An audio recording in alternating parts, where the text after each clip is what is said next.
day mga bossing, another sold unit ulit tayo ngayon. So isang Mitsubishi Montero GLS 2016 model automatic. Si sir po nakabili from all the way Lopez, Quezon. Ayan sir, thank you po sa pagtitiwala.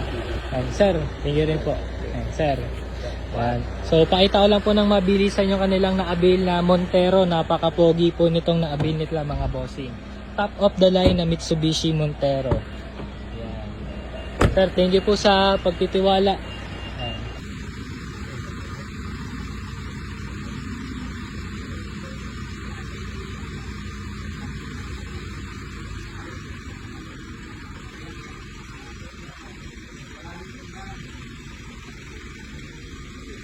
Sir, ingat po. Sa Gcash lang po. Ayan. Sige po, ingat po. Ingat po sa biyahe. Ayan, salamat po sa pagtitiwala dito sa Car Zone Lucena.